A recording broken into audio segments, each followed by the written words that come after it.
I've just actually made my first big project that's kind of come out of the experience of being a parent, a mother. But it's also something I really want to talk about.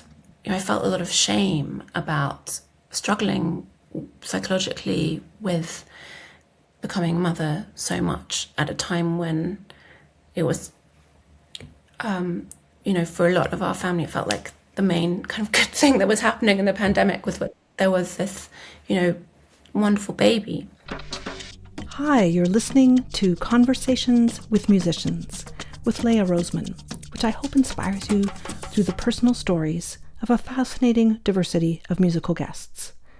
I've been so inspired to discover the brilliant British-American violinist Tamsin Waley-Cohen's wonderful discography, and I so enjoyed this opportunity to talk to her about her creative life. She spoke to me about the debut of her sister's violin concerto, and you'll hear about Freya Waley-Cohen's earlier work, Permutations. Tamsin has performed and recorded extensively with the great pianist and composer Huw Watkins, and you'll also be hearing short excerpts from their album Reflection, including 2 works written for Tamsin, Huw's Violin Sonata, and the late Oliver Knussen's Reflection. Tamsin also explored in some depth her ideas around motherhood and carers in general, the fascinating research about matrescence, and connected to that her upcoming album with Cordelia Williams, Dreamscapes and Lullabies. Tamsin is artistic director of the Tüür Festival in the UK, and she shared her thoughtful curation of the upcoming October programming. We also talked about the satisfaction and intensity of touring and her holistic approach to playing the violin. Finally, Tamsin shared some powerful musical memories with some of her great mentors. You can watch the video on my YouTube or listen to the podcast, and I've also linked the transcript. Have a look at the show notes of this episode on my website, where you'll find all the links. Hi, Tamsin. I'm so glad you could join me here today. Thanks for this. It's a great pleasure. I'm delighted to be talking to you. I am in Canada, and I didn't know, even though you've had this really great career and such an incredible discography, I've so enjoyed discovering your playing. And as a fellow violinist, I'm completely blown away by your artistry and your mastery. It's just astounding. So great. So I listened to a lot of what you've recorded. I did a deep dive into Reflection, but I wanted to actually start with your sister's pieces because it's so special that you have a sister who's a composer. It is really special. It's really special. I'm actually preparing her violin concerto that she wrote for me that we're premiering in about 2 weeks at the Aldeburgh Festival. And that's kind of a dream that we've talked about since we were teenagers. We're really close as sisters, as friends, and we've worked together on a couple of other big projects as well. She wrote a string quartet for my string quartet when it existed, which was called Dust, which we toured a lot. And the other really big project, which was 10 years ago now, was Permutations, which was a music and architecture project, also at Aldeburgh. And that was a work for 6 solo violin parts, which I recorded all of, and they were housed in these different sort of chambers within a bigger structure. And each door could be moved, so it was kind of playful and invited the listener, the audience, to move through the space and to discover and create their own experience of how the different voices interacted and their own kind of balance. So there were also different acoustic surfaces on different sides of the door.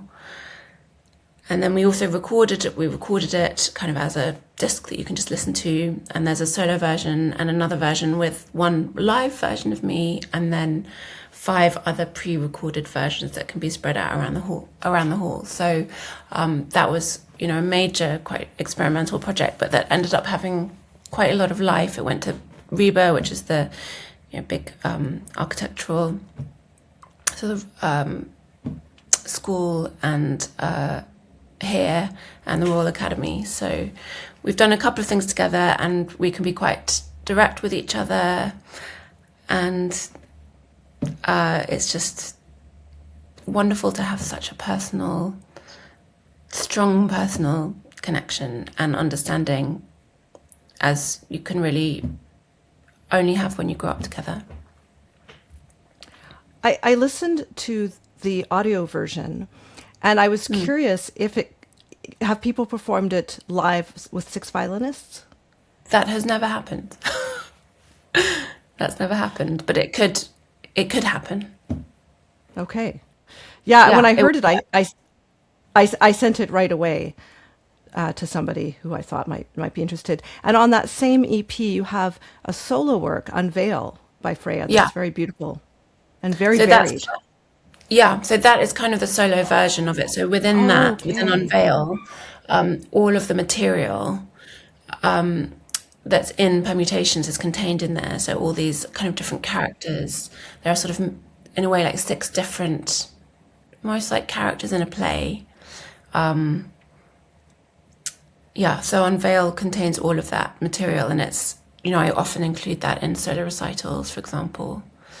Because, of course, many venues don't have those kind of tech capabilities, or it's not always appropriate. So it's a really wonderful solo violin piece, which I highly recommend to other violinists.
So I'm curious about when it's performed, like at the premiere, when you had the architectural element.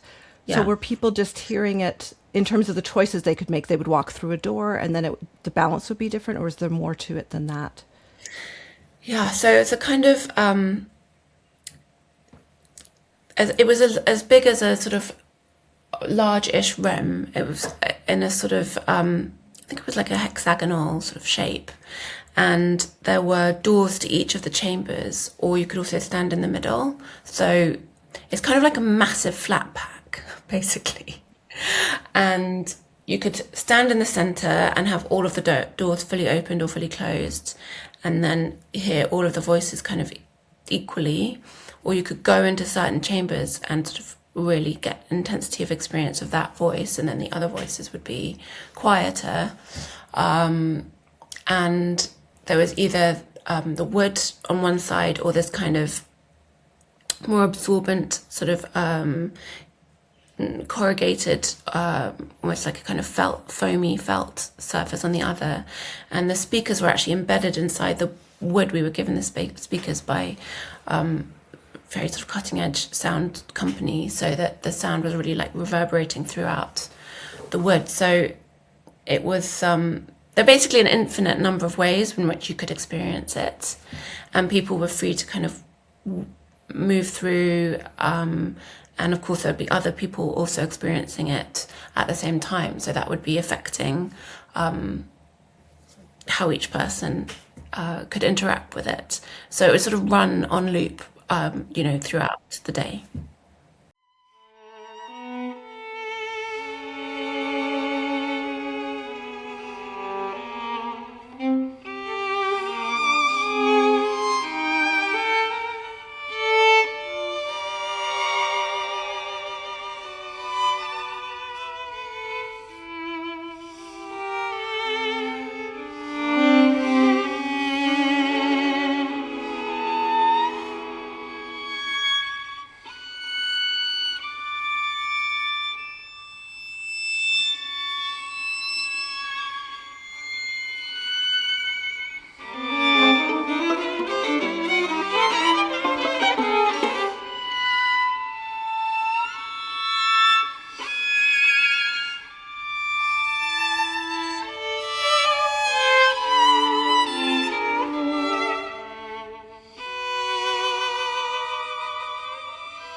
I want to ask about Freya's concerto, but before we get there, I was just thinking about this thing at our National Gallery here in Ottawa, Canada. There's a beautiful audio installation in this old chapel. It's quite special. But I was thinking, what if there was a museum that just had these gallery spaces with music, and like, wouldn't that be incredible? It would be really incredible. It would be really incredible. I think one of the things that we wanted, to kind of invite people to think about and to really experience in a more tangible way was that whenever we experience music, it's in a space. It's in an acoustic, it's in architecture. And how that affects your experience of the music and the way you feel and the way you interact with it. So that was kind of part of the thinking behind it. And of course, there's very tangible dialogue with the music itself and the performance and the composer, and that you're actually part of, in a way, making the music by how you choose to move through it. Mm-hmm. Which is such a supportive argument for experiencing music live, because of course the way most of us experience music daily is not live in person anymore. That's right. And I still really, I'm lucky that I have had chances to record lots of different things and a very supportive label.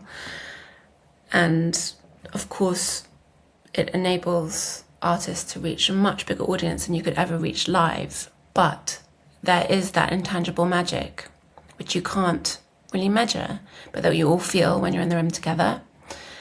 And I think that experience, the intensity of going to a concert or a live event and being with other people and giving yourself over to that experience, I hope that most people after every concert I play will feel differently to how they felt than when they came into it. And it is a kind of communion of sorts. And I think, that sense of community and sharing as well is extremely powerful and should never be underestimated. And in terms of immersive experiences and bringing in new audiences, especially to kind of challenging music, like your sister's music is not, it's complex. Yeah. That it must really help for people to have more of a full body experience. Oh, definitely. I think so. I mean, it's one of the challenges that classical music world is always talking about.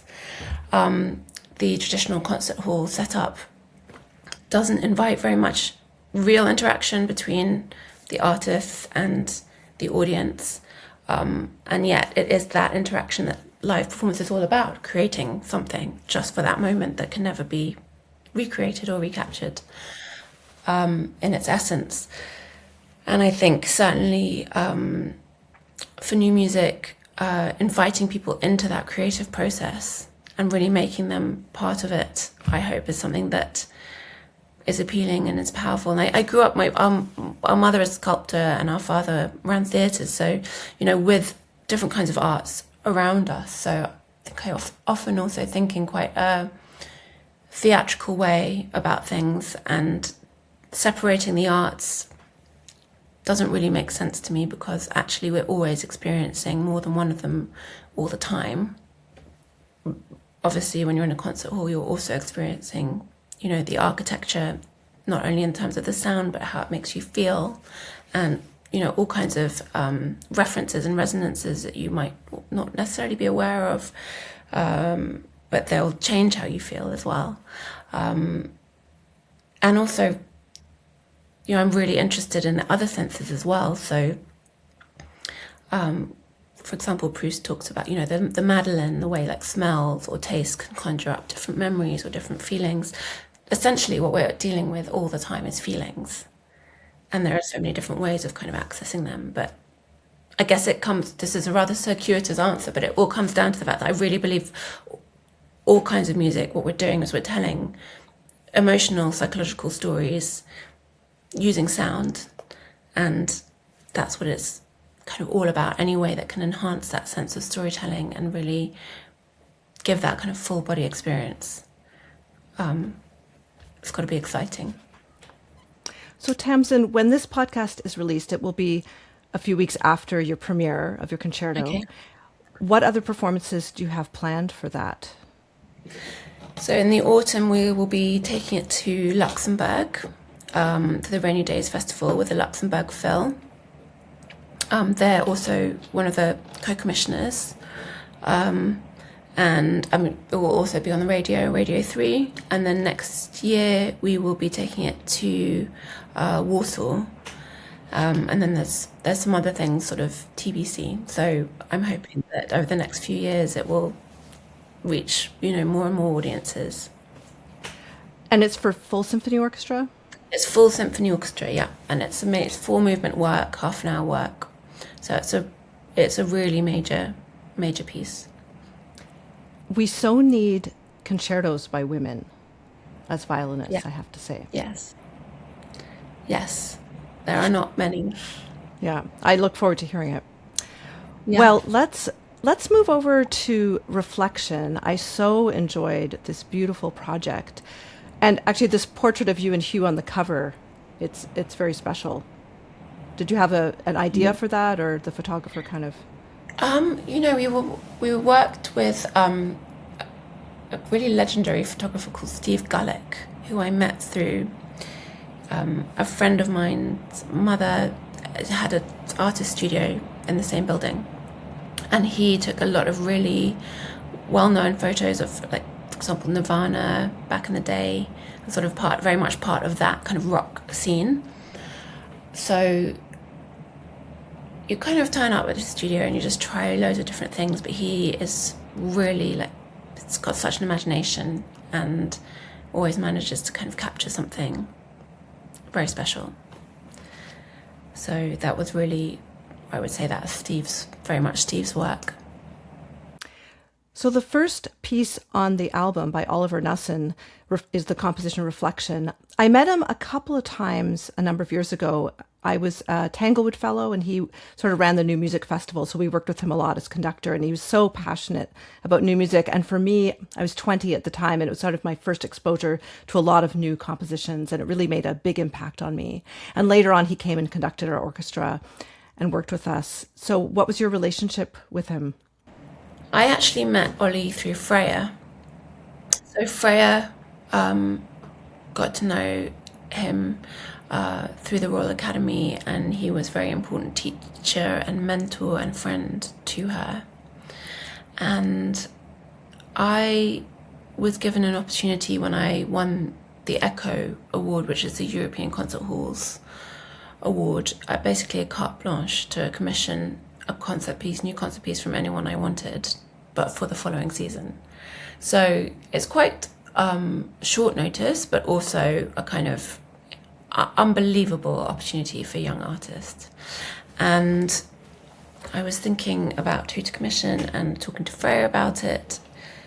And I knew that Ollie hadn't written anything for quite a while. And she said, I think if you talk to him, he might like to write something that is more personal and has that kind of personal connection. He and Huw were also very close, and Huw had worked with him a lot, both as a composer and as a performer. So I wrote to Ollie, and he wrote back straight away saying that he would really love to do it as long as he got a good idea. And we met a number of times, for dinners or lunches, and to talk about ideas. And he listened to my recordings and came to hear me. And that's really how the piece came to be.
So this piece on the recording was originally for orchestra and violin?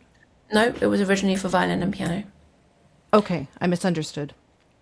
Okay, It was originally for violin and piano, and then some of the themes of it he put into a piece he was working on when he died, which was for orchestra. I see. He died quite young. It was Yes. such a loss.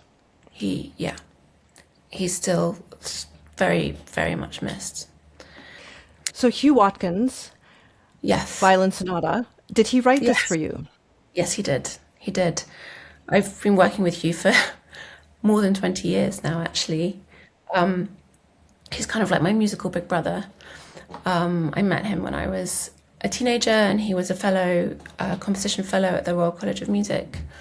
And then when I started to get more kind of proper recitals with slightly more proper fees in my early 20s, I invited him to play with us and play with me, and we've been playing together really ever since. So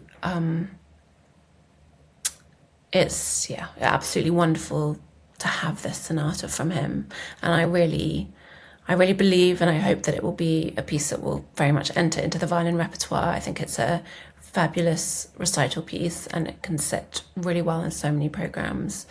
Hugh's music it's beautiful, it's lyrical, it's it's challenging, it's virtuosic, but it's sort of straight from the heart. The first movement begins with these kind of open fifths on the violin, like extremely delicate, and this sort of the hint of like these sort of shimmering dances in the piano, and then it opens out. The violin has this soaring melody, and then slowly we develop this kind of whirlwind dance with the violin and piano before the initial theme comes back slightly more involved.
And then the second movement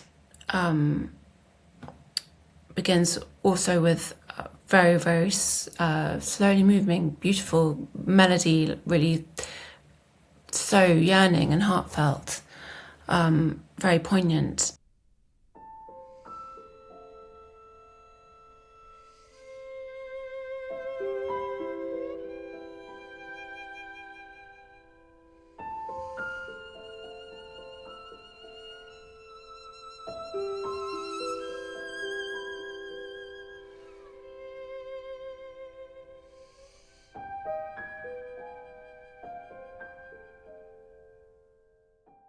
And then a faster section, again demanding quite sort of increasing sort of wildness and sense of abandon.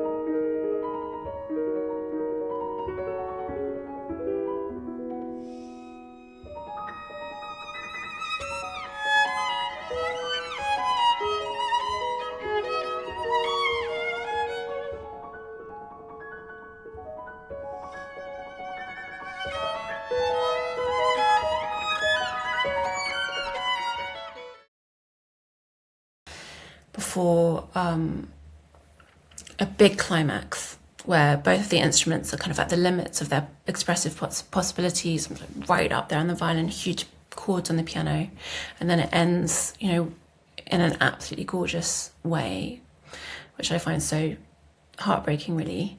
And then the final movement is, again, it's this sort of, it's a dance, really, very playful.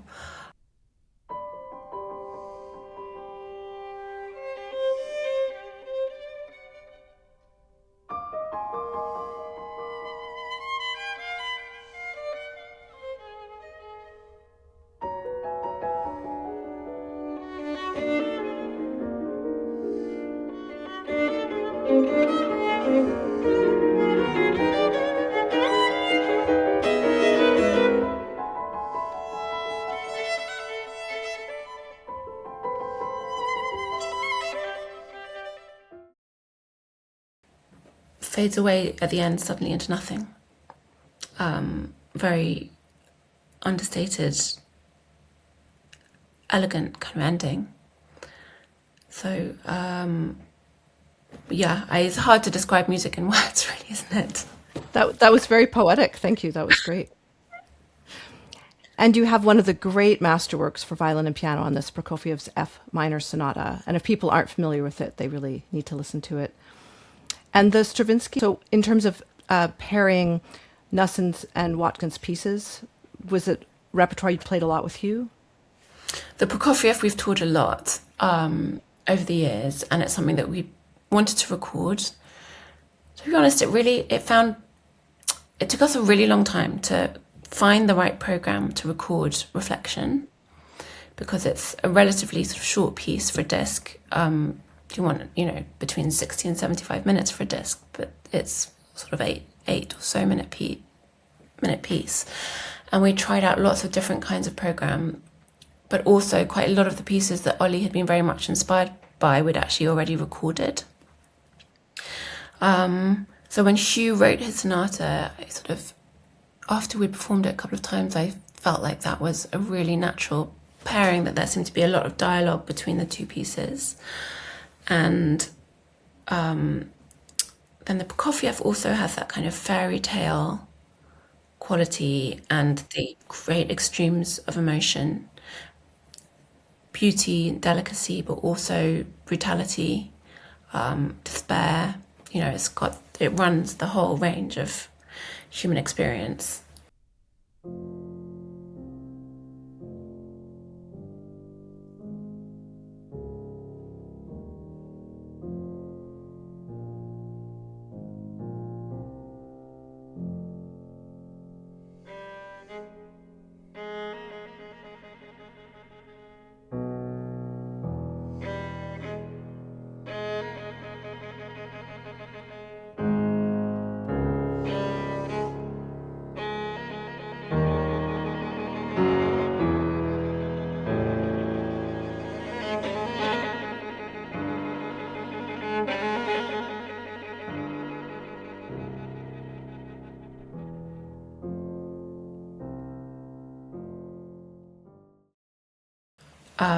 And Stravinsky, I love Stravinsky, Huw loves Stravinsky, Ollie absolutely loves Stravinsky, and the Duo Concertante is one of his quirkiest works for sure, for violin and piano, and kind of full of sort of black humour and things which are unexpected, sort of acerbic wit, and a kind of clarity and cleanness in the sound world that seemed to interact very, very well also with the other works. And we felt that also having the two kind of British works and then the two older Russian works was very interesting to put them next to each other.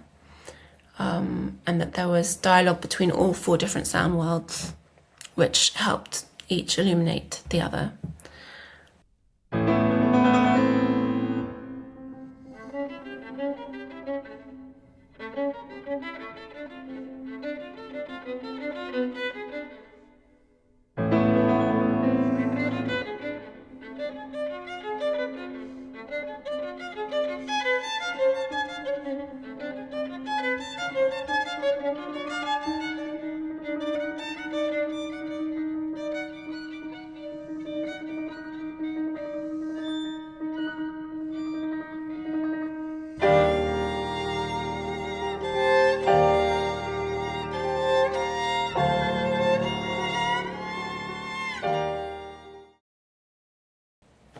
So Okay.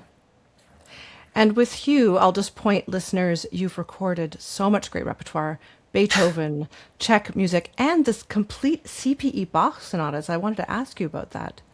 yeah, so the complete C.P.E. Bach I recorded actually with James Baillieu. Oh, sorry. Yes. That's Yes. okay. Yes. But with Huw, yes, the Dvorak, Janacek, Debussy, Respighi, Elgar, we've recorded Sibelius, Ravel, Poulenc, Beethoven, as you say, yeah, all sorts of things. But the C.P.E. Bach project was with James, who is a wonderful collaborative pianist and a really dear friend of mine as well. And I got interested in C.P.E. Bach's works. It's really unlike anything else I'd ever played before because it's like he's completely thrown out the rule books. Anything could happen at any time. And some of it sounds like it's, 100 years or more ahead. It's deeply psychological in that some of it sounds like a kind of musical version of someone having a total sort of breakdown or, complete sudden changes of mood that are much more like what you'd expect from Schumann than someone writing, in the mid 1700s. And, he was so highly regarded in his time. He would have been the Bach that people really knew. And his influence on Mozart, of course, in the development of the classical style. Mozart said about him, he is the father, we are the children.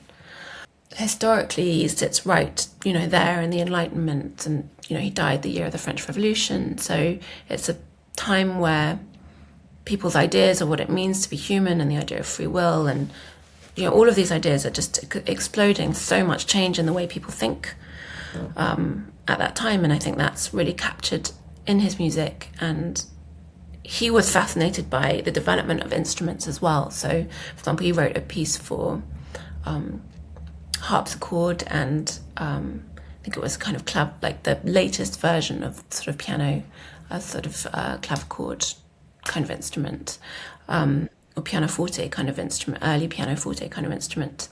And James and I felt like he would have loved, hearing his music also on modern instruments. And of course, with respect to tastes and stylistic considerations, but, it's thrilling to bring the colours of modern instruments to that music as well. Yeah, many years ago, I played one of his sonatas, and I didn't realize he'd written so many. I was curious about performance practice and your studies. Had you done any Baroque violin before, or how did that work for you? I have not formally studied Baroque violin, but I've always been really, really interested and loved listening to period performers, and I use it in my practice kind of as research, not only the Baroque bow. I mean, I actually used almost like a classical bow for those recordings, which I use quite a lot for earlier in classical repertoire, but also putting the gut strings on, which I actually think is more informative than the bow, because the way the gut strings react and the way that you need to use the bow to get sound out, the articulations which are available to you, the textures which are available are completely different to steel strings. And that's the place where it really sort of opened my imagination as to the kind of colours, textures, expressions, articulations which would have been possible on the gut strings, and then to look for not recreations of that, but to have those sounds in my ear while I'm practicing and thinking about how to bring the expression of the music to life on my modern instrument. So it's something that's always really interested me, and I've listened a lot and I've read a lot and I've tried out different things. And I suppose in the end, I always come back to that, because we're musicians, sound is our medium, and through sound we have to say everything. So the more different kinds of sound and expression we can find, the more we can say, and the more we can hopefully move people. And I think that's part of that, exploring different stylistic ways and different approaches to the instrument is all feeds into that. Mm-hmm. So let's talk about being a mother and how get into it. Hi, just a really quick break from the episode. Please note I've linked a few suggested episodes in the show notes for you, with Sarah Jeffrey of Team Recorder, the Euclid Quartet with a discussion of a chamber music career, pianist and author Ji-Yoon Kim, clarinetist Tasha Warren, who also talked about her chamber music career in Motherhood, and the acclaimed Canadian pianist and visual artist Christina Petrovska-Quilico, among so many episodes since 2021. Sign up for my newsletter, where you'll get exclusive information about upcoming guests. Consider buying me a coffee on my Ko-fi page, or buying some unique podcast merch. You can also review this podcast, share it with your friends, and follow on your podcast app, YouTube, and social media. All this helps spread the word. Thanks. Now, back to my conversation with Tamsin.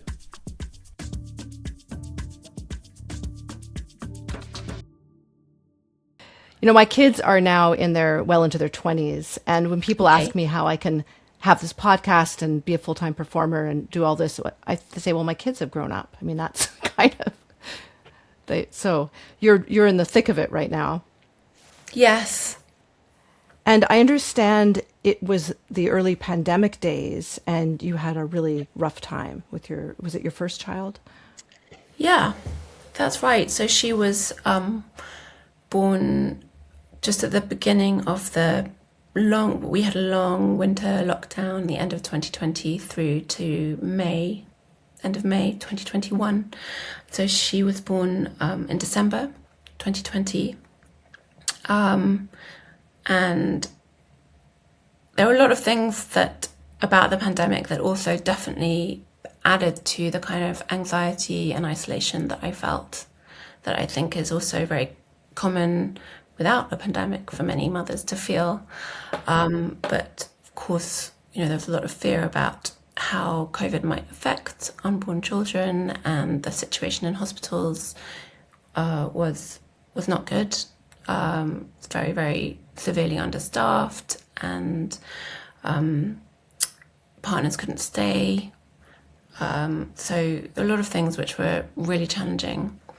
And then, the shock also of having a new baby when I had I'd always had autonomy over my life and my body, and what I'd always been able to find if I wanted to do something, to find a way to do it or solve a problem. And it's not like that with a new baby. You have to surrender yourself and really learn to be surrendering to that, being in the present in a way that I really hadn't before. And I found it really, really, really hard, very hard. I felt like I'd been sort of totally obliterated by having baby, and getting back to playing that spring was really helpful for me. I would never say find a way back to myself, because I don't think that's what it is at all. It's almost like, when a caterpillar goes into a chrysalis and then becomes a butterfly, it's not actually just growing wings, it's sort of completely disintegrating and then becoming something else. Feels much more like that for me. But it was really tough, and I really struggled. I was quite depressed. She didn't sleep. She was not an easy baby at all. And I had also a very traumatic birth, so I was very anxious.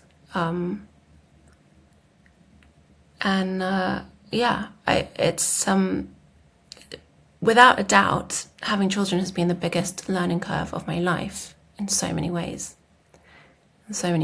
And I've just actually made my first big project that's kind of come out of the experience of being a parent, a mother.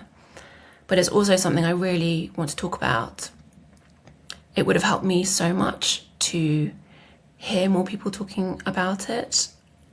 I think that in the last 6 years, there's a lot more conversation about matrescence. Lucy Jones's book has now come out.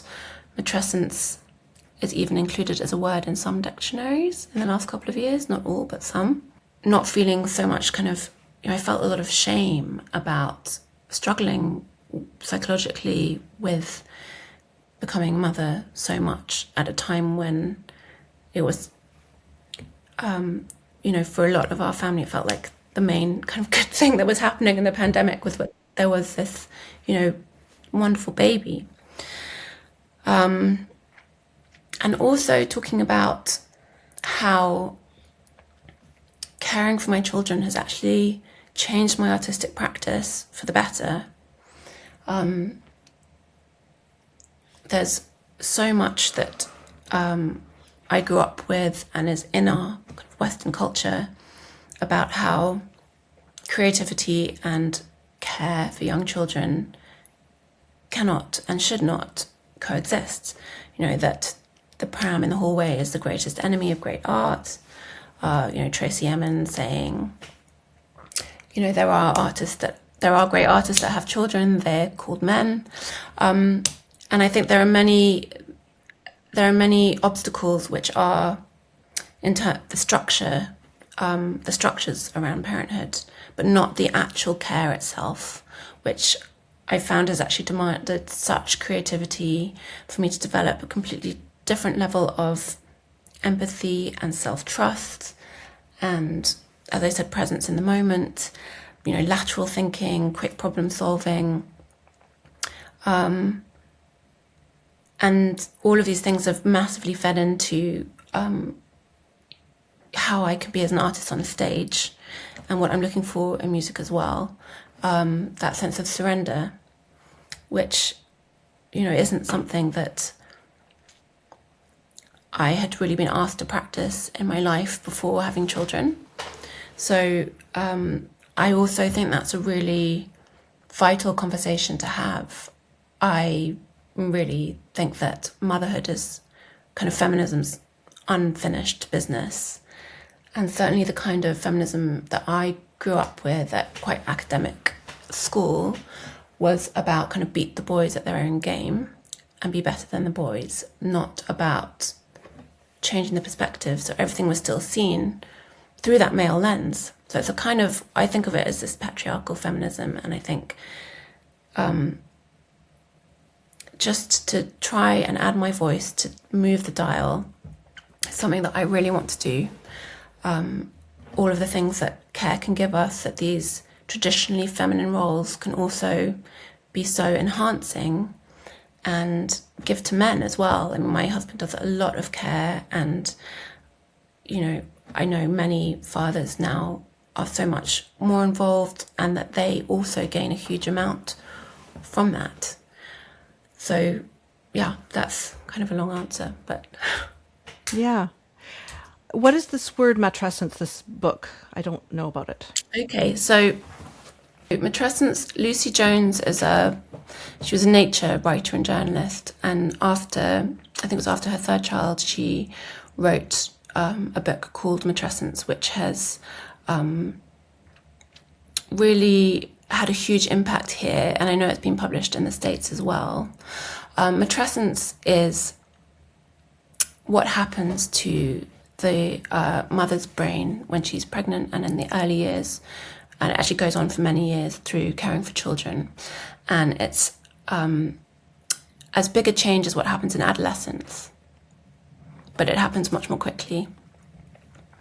And there are studies now, very belatedly, these studies coming out really in the last handful of years, maximum 10 years, which documents how the mother's brain really changes and optimizes for care, and there are really fundamental changes to the actual grey matter. And anyone caring for a small child also will have changes in their brain. So, fathers who do a lot of care, or, same-sex couples also will experience these changes.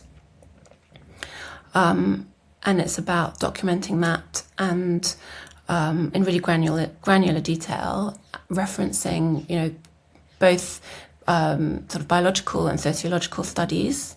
It was a term that was actually coined, I think, in the 70s. Dana Raphael in the 1970s, and the clinical psychologist Dr. Aurélie Athan. It's looking at the very, very complex neurological, biological, sociological sort of shifts in identity that happen when you become a parent, and particularly when you become a mother, because obviously there are biological changes which happen when you're pregnant. And they also affect your brain in a tangible way that you can see on brain scans. This conversation is vital in putting care. Imagine how dystopian the world would be if everyone stopped caring for everyone else. And yet it is so denigrated, it's considered lowly, it's low status, it's badly paid. Care is central to our survival. It's what makes us able to be functioning humans and go out into the world. And I really want to be part of the conversation that I hope shifts that perspective and gives more value and importance to care. Mm-hmm. And I understand another book that really influenced you is Julie Phillips' The Baby on the Fire Escape. Yes. Have you read it? I have not, but I was reading about it. Yeah, it really influenced me. I actually read it before I had children, so quite a while ago now, but it had a huge influence on me, seeing how and reading about how different women artists, writers managed the challenge of having children and working, and the ways in which that was obstructed, and that many women in the past felt they had to give up their children or give up their art, and the ones that managed to find a way through, how they did that and what the personal costs were to them. And it's a very, very thought-provoking book, and I think well worth reading. I hope that there'll be also a way that people feel that they can be kind of fully recognised both as parents and as creative people, artists. It often feels like you need to deny one side of that to be taken seriously, either as an artist or could have considered a good mother, sort of with all the connotations that has of self-sacrifice and subsuming yourself. There's a lot of conversations still to be had around that.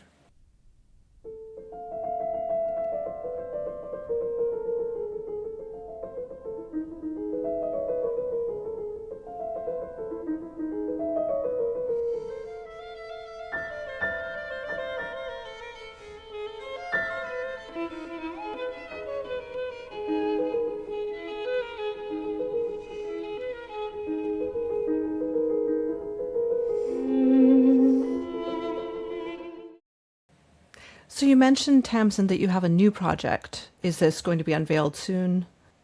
Yes, so actually we recorded it a week ago or 10 days ago, and we performed it and also created an event around it at the South Bank Centre here in London. And it's a project that's about nighttime care. So it's called Dreamscapes and Lullabies. It started from a note that I had sort of written to myself when Xanthi was really small, which was about how I was finding that even though I was finding it so hard looking after her at night, and the sleeplessness and the demands, the 24/7 demands, that I was actually finding that what she was asking of me was almost the same as what the ideal is on stage, of kind of that really engaging with those kind of animal instincts and surrendering yourself to the process, being completely in the moment, working with your instincts, all being about kind of the feeling, and calming myself so that she could be calmed as well, which, parents who've experienced that will know that that's, in a way, the most important thing if you're trying to calm a baby and that's so hard to do when you're a new mother. And as I said, I was very anxious. And when you're exhausted, it's also really hard to be calm and you're thinking, I just desperately need to sleep. So the acceptance of the process. So the project,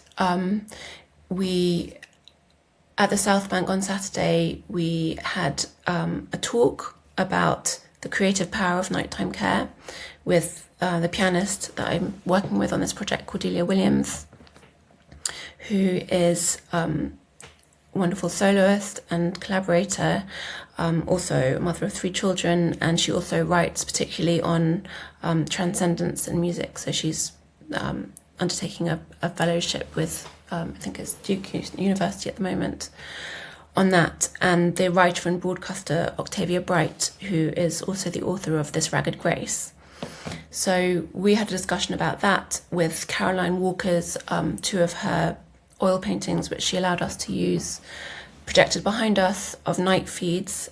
She's a wonderful artist who is having her first major solo exhibitions here at the moment, and she paints a kind of huge oil, like history scale oil paintings of the domestic world and looking after children, which are beautifully realised with so much tenderness and care. And then I created a soundscape of kind of the night, of looking after small children. So the white noise and the snuffling and the shushing and the lullabies and the crying and the singing and all those different kinds of sound, nappy changes and all those kind of different sounds. And then the concert opens with Arvo Pärz's Spiegel and Spiegel, so that sort of sense of surrender and allowing it to unfold, to discover the beauty in the whole, but also the 2 parts which need each other to interact and have meaning. And then Brahms lullaby, Schubert lullaby. My sister Freya also wrote a new lullaby for us, which was based on an ancient Babylonian text that I found, which is thought to be the oldest lullaby text, which, as well as soothing the child, has, as so many lullabies do, the darkness, saying you've woken up the household gods who are now angry with you, that sort of sense of frustration. And then nocturnes, John Cage nocturne, Scriabin nocturne.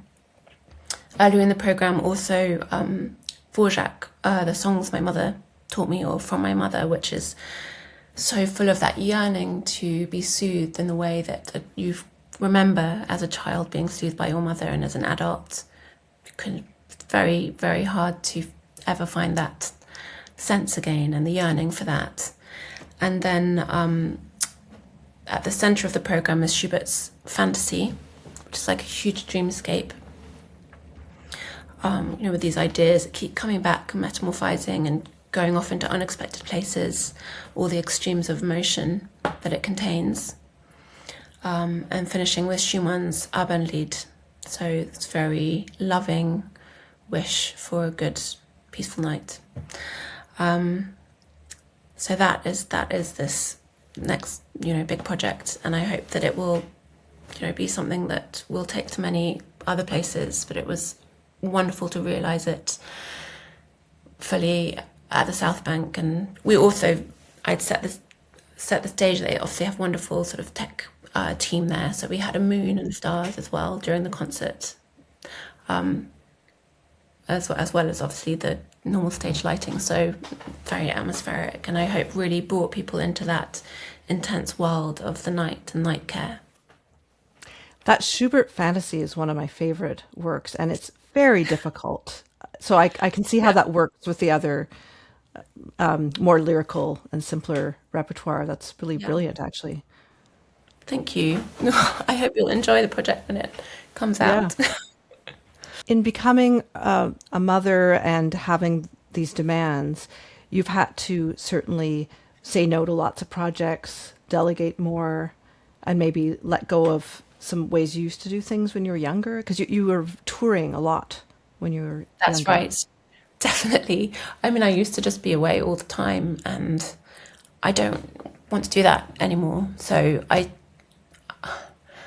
love playing concerts. I love playing. It's like my oxygen. When I'm not playing, I need it, whether that's because I've been doing it for, since I was 3 years old, so for 37 years, or because that's why I wanted to do it in the first place. It's the way the world makes sense to me. But I also want to be here and be present for my children. So I've really tried to change the way that I structure my schedule. I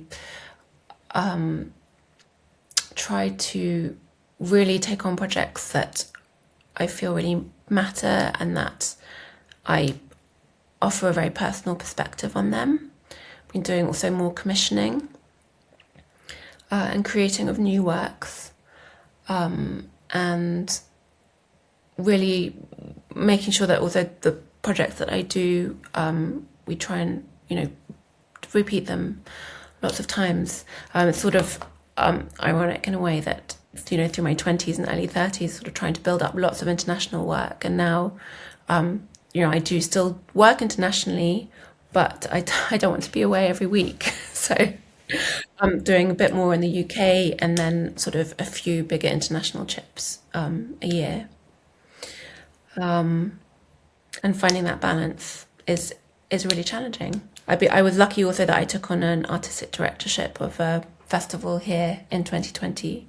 So that gave me a different way of kind of channeling my creativity through the programming of that. Also, when they were sort of really babies.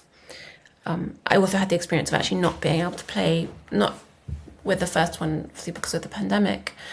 Second one, I had to actually cancel a lot more than I was planning because my hands really swelled up and I just couldn't play. But then I also, instead of thinking that baby was just going to be another thing on my to-do list, realised that I would need to build my schedule back more slowly with the second one. So I just, was more careful with what I did in the sort of first period of going back on stage when she was still very small. And let's talk about the Two Moors Festival. Yeah. So in terms of the programming for this year, I understand it'll be in October, and you're going to reveal it later this week as we record it. But when people hear the podcast, you will have already revealed this. So do you want to talk about this year's programming? Absolutely, yeah. So the Two Moors Festival is a festival that covers two moors, Exmoor and Dartmoor, which are the two huge national parks across the southwest of England. It's a really unusual festival because it covers such a huge geographical range. It's almost like two different festivals, and they're both very, very rural areas, not very densely populated. It was begun 26 years ago now in the wake of the foot and mouth epidemic to bring something positive to the area. And I have a personal connection with the area because my father's family he grew up and has a home on Somerset, so on Exmoor. So I spent all my childhood summers there. This year we have, as ever, quite a varied program. So it's chamber music, it's song, it's Baroque music, it's folk. We're opening with actually a Haydn salon. I introduced a few years ago this sort of recreation of particular moments of time or kind of worlds, musical worlds. So the first one we did was when I did a whole festival about friendship, and we I created a whole day that was kind of about Clara Schumann and the circle that she brought around her. So this one is about Haydn, and we have also a major choral and community event with Armonico Consort, the Baroque choir and group with over 200 school children in Exeter Cathedral. So they'll be participating in the concert, and it's called Supersized Polyphony, so it's in kind of surround sound, so the singers will be moving around and surrounding the audience in different ways through the concert. So that will be Spemen Allium Tallis and Monteverdi and Hildegard von Bingen, and a new work by Buckley. We also have the new Mark Anthony Turnage Quartet, the English premiere with the Calidor Quartet. Adrian Brendel's playing, James Bailey's playing, Rachel Podger and Lucy Horsch are bringing their new Duologues programme. Wonderful Baroque players. I absolutely love Rachel's playing. I'm a huge fan of hers. Chokoya, the Klezmer and Balkan Band, are doing a dance workshop and an evening event. We've also co-commissioned a new song cycle along with Rydale and Aldeburgh and Sheffield Chamber Music Festivals from Gavin Higgins called Speak of the North, which is about northern identity. That's with Claire Booth and Christopher Glenn. Claire and I are also performing Kafka fragments by Kurtag, celebrating 100 years his birthday, which we've been touring and doing quite a lot over the last couple of years. Caroline Taylor, the young soprano, will also be joining us. We have our young musicians competition winners. We have our rising stars from our residency, which happens in the autumn. Jaron Ziegler and Thomas Boyle's wonderful viola and piano duo. Already, can hear them on the major stages here. Really exciting to be introducing them to our audience. Stephen Osborne is coming and playing a wonderful recital, including Beethoven's Diabelli variations. Michael Collins is giving a clarinet recital with Noriko Ogawa. We have also family concerts, a concert for babies, which I'm giving. So all kinds of different things. Also talks. Lawrence Sale and Julia Copes are reading poetry. Rachel Campbell-Johnson, who's the art correspondent for The Times for 20 years, is in conversation with me and the artist Laura Pittman about the meaning and the point of art. So lots of different kinds of things happening throughout the festival. Wonderful to hear. So your concert for babies, what does that look like? Last year, gamba and vocal duo. It's in a beautiful venue called the Hall in Exeter, and it's really introducing them to the violin, playing them some different things, letting them get up close to it, be free to just experience music and move around. And, also I hope really enjoyable for the mothers, kind of sociable.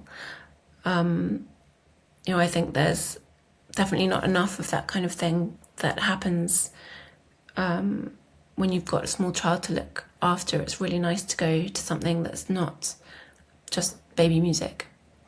But, babies respond amazingly to all kinds of music, so it's great to play it to them. When my kids were young, there was something I really enjoyed. There's an international children's theater festival here, and a lot of these actors, they're doing pieces without any language, and they perform internationally because it's not necessarily mime. Sometimes it's sort of nonsense language. There's different, or just physical theater. It was really interesting to see the range, and it was wonderful because it was really all ages. So you could, that's a really cool art form. That sounds amazing. That sounds really cool. We had talked earlier about your commission from Ollie Knussen and winning the Echo Award. So I was curious because that really helped launch your career more internationally, what that experience was like. Yeah, it was absolutely an amazing experience. I got to tour and play in pretty much all the major concert halls across Europe. Yeah, I think it really, as you say, kind of put me on the scene in a different way. Unfortunately, it was also the year of Brexit, so every single press interview was about that. Yeah, given that it's a European concert hall and I was a British artist. I really love touring. It's a really thrilling kind of learning curve, like with every performance, the understanding of the works and how to also turn up for them on stage and communicate them, I think deepens and is enriched. There's really nothing else like it. I think it's the best way to learn and get under the skin of pieces. And, you know, playing night after night, I actually really enjoy that. I really love the intensity of touring, especially when I know that it's, you know, not going to go on indefinitely, unlike, you know, looking after a baby at night. But it was a fantastic year. It was, you know, from the historic venues like the Concertgebouw, Musikverein, to, you know, the beautiful new halls like in Luxembourg. Went to so many different places, and, you know, also getting to know some of the other Echo winners. Just a fantastic thing for a young artist to be able to do.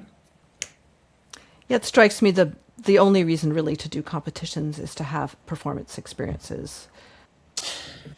Competitions, yeah. Although it's very different, because in competitions you are being judged, whereas hopefully for most people when they go to a concert, they're not there to judge you. They're there to experience something and to be moved and to, you know, enjoy the music. And I think psychologically that's a huge difference for the performer. So in terms of what can be a toxic perfectionism, how did you deal with that as a young person doing competitions? I didn't really do many competitions because I found it psychologically quite destructive for me. And I was also aware of the conversations that went on between teachers and jury members behind the scenes, and I didn't want to be part of that. It made me actually really feel very, you know, like I didn't want to be part of a world where that was what it was about. I mean, that's it, yeah. It was really important for me to get back to just playing normal concerts and playing chamber music, which has always been really great love for me, to kind of have faith in the music world again. So that's quite an extreme reaction, but for me it really was like that. In terms of the sort of toxic perfectionism, I think that is a real issue in any kind of practice which demands such a high level of skill. And it's kind of a paradox, because you need to work on having such a high level of technical skill and facility in order to then be able to let go of that and not think about it and be free of the kind of perfectionism, so that you can actually create art. And that's the kind of difficult balance between the craft of being a musician and the art of making music. And I think it's something that, well, I think about it a lot, and I know it's something that a lot of students, I mean, I'm sure you've experienced this many times, really struggle with, because perfectionism can be so stifling and strangling, and yet you need to essentially be constantly critiquing yourself in order to improve and to find solutions and become a better practitioner. So I don't know exactly what the solution is, except for that I feel one of the things we talked about a lot actually in my quartet was how to kind of free ourselves from worrying about perfection and allow ourselves to become a kind of vessel for the music, but also almost embrace mistakes, in that often the mistakes happen when you're really risking something. It's that kind of catastrophe, beauty at the edge of catastrophe, which can become a kind of ideal, to take it so far and to give so much. And I think holding that in mind as a possibility is really powerful. And trusting that you, over the years, have put in enough work that you can rely on your technique to carry you through, and you don't have to think about it anymore, but that it's totally kind of absorbed within you. I mean, there's no cheating time, is there, in practicing, in studying music, and just turning up for the great masterpieces or any music that you're working and learning every day. There's just no cheating time. You just need to turn up and be there and be present and see what you discover and see what it says to you every day. I think recognizing that is also really important, that it's always a process. There's never a finished product. There's no such thing as a finished product. It just doesn't exist. A recording is just a snapshot of where you are at that time. And, always keep developing and keep searching. Accepting that that's the reality of the work of being a musician, I think, is very, very important.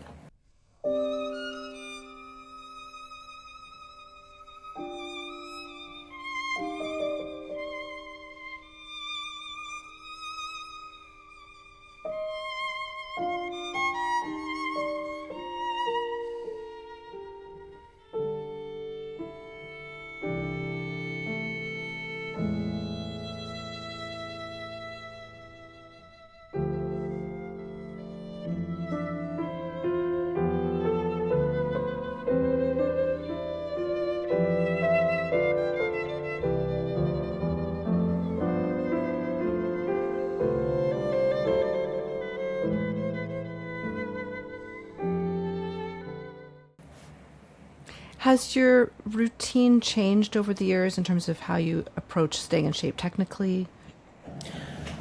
Yes, I need to be a lot more efficient in my practice now because I have a lot less time. Luckily, I also put in a lot of practice in my teens and my 20s and my early 30s. So I have good foundations which are there.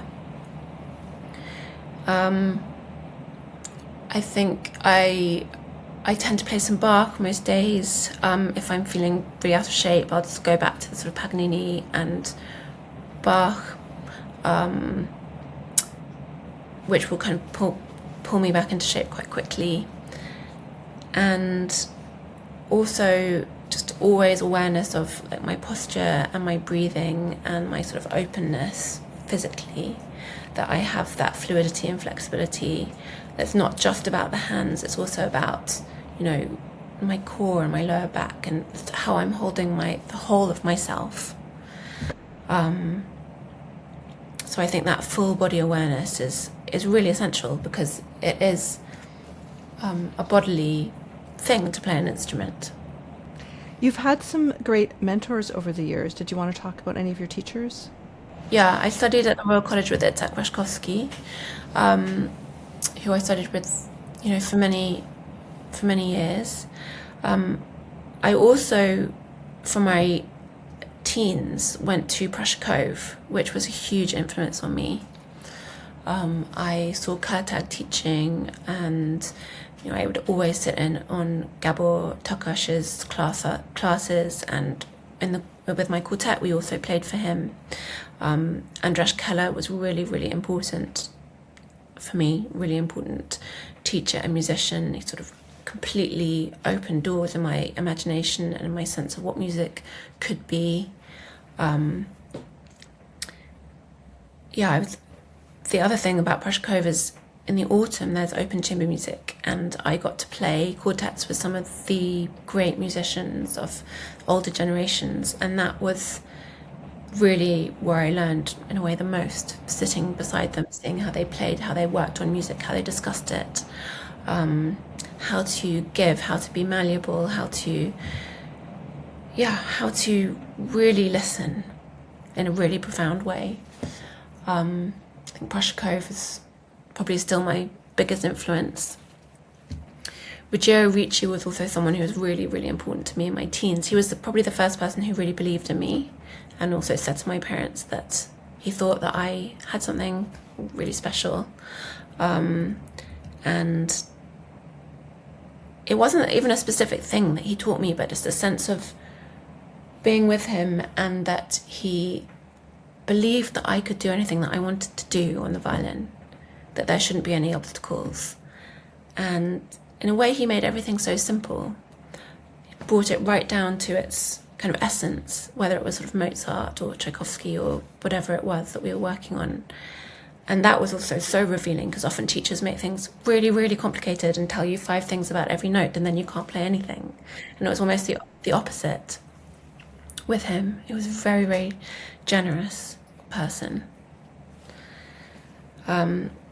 Someone else who is really important to me is the pianist Stephen Kovacevich, who I've known for about 15 years now, and he is a dear friend and mentor, and I still go to play for him, and some of my most precious music making experiences are with him at the piano in Beethoven and Brahms sonatas.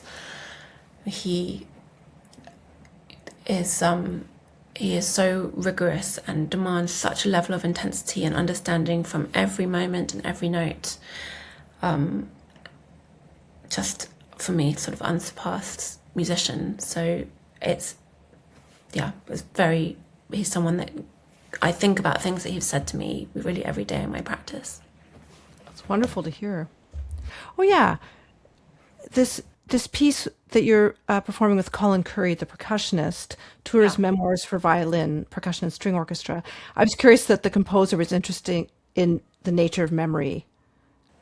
Yeah. I didn't know that's what he was going to write when we commissioned him, but it came to be a piece that was quite retrospective, kind of looking back through his life, and a sense of things kind of shimmering and memories coming and going.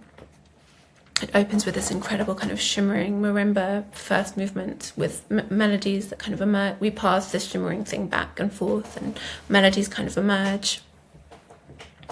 I'd really wanted to work with Colin for a long time, and it was wonderful that Tüür agreed to write this piece for us, which we premiered last autumn, and we're playing some more next year also. But I didn't commission him to write something about memory. That came from, I think, what he was feeling in his life and looking back through his career, as he is now in his 70s. So it's a really, really touching, beautiful piece, but also very playful. The last movement is very playful. So it's not sad at all. Mm-hmm. Thank you so much for this today, Tamsin. Really appreciate it. No, thank you so much for having me. It's really wonderful, and a great admirer of what you've created with this podcast. So yeah, long may it continue. I hope you enjoyed this episode. Keep in mind, I've also linked directly several episodes you'll find interesting in the show notes of this one. Please do share this with your friends, and check out episodes you may have missed at leahroseman.com. If you could buy me a coffee to support this series, that would be wonderful. I'm an independent podcaster, and I really do need the help of my listeners. All the links are in the show notes. The podcast theme music was written by Nick Cold. Have a wonderful week.